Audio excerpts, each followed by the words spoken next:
Hello, let's feel nice again. I am Chris, and here is my other new open box video. And this time I'll show you a new module. It's come from Mitsubishi. This module is released in 2024 with a new safety communication module. Let's go. So let me take this one out and then go to see into more camera. Then you can see the serial number is RJ71SEIP91-T4. It is a chip safety and Ethernet IP both communication modules. So what do you mean? It means that if you use this module, you can integrate the chip safety network and also the Ethernet IP network with this in your system.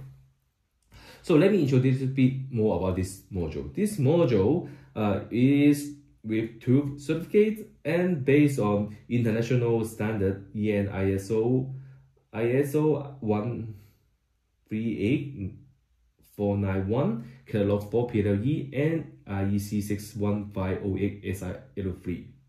So we can use the GXWorks3, it is the engineering tools from Mitsubishi, to configure our modules. And maybe you need to install a very small software, a configuration tools for configuration of this module, but both the basic you are still using GXWorks3. And what can you use that? If you use this module, you can integrate your system for example, some robot safety scanner or IO that support chip safety and also Ethernet IP. Because this one not only Ethernet IP but both is chip safety. Okay, so and this is also very interesting thing is this module can be installed in the same PLC rack with CC-Link IE TSN.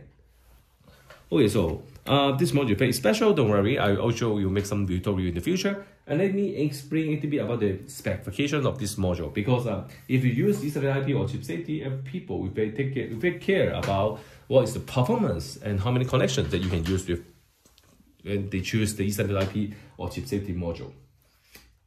Okay, basically this module can support any pathology, for example, line, ring, and star. But if you use ring, maybe you need to use some special switch. And here you have four ports.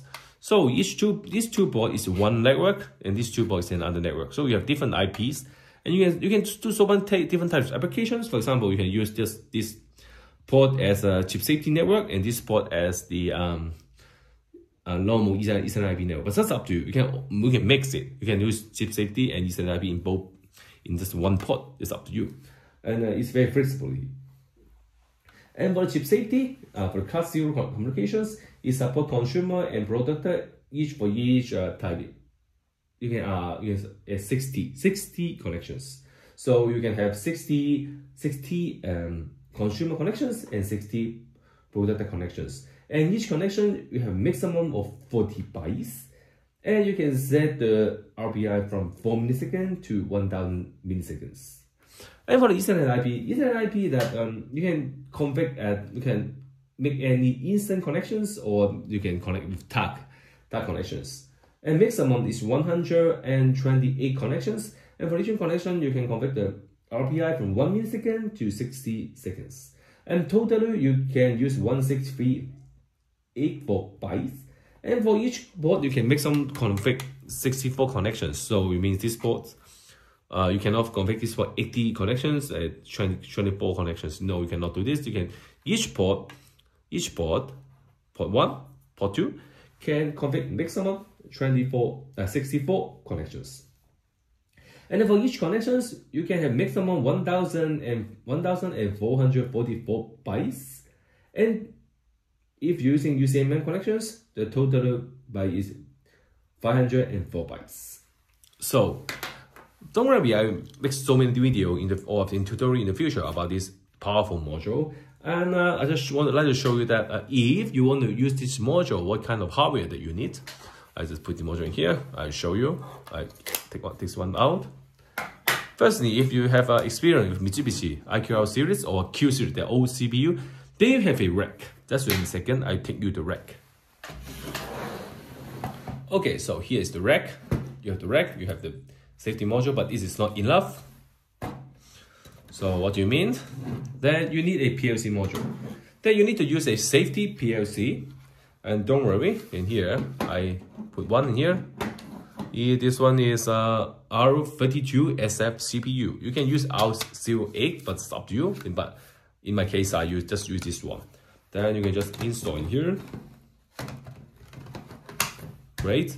And then you need a safety extension module. Here is R6SFM. You don't need to do it, just install it. And then finally, you can install your chip safety module.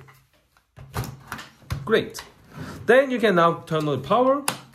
You can now turn the power and then use GXWorks and then the configuration tubes to configure your chip safety network and make your safety program. Okay, I think for this time I do maybe it's a bit long for my open box video, and in the future I'll make more videos and tutorial about this powerful chip safety module. Okay, so thanks for watching my video. I hope I can see you next time. So please have a good day. Bye bye.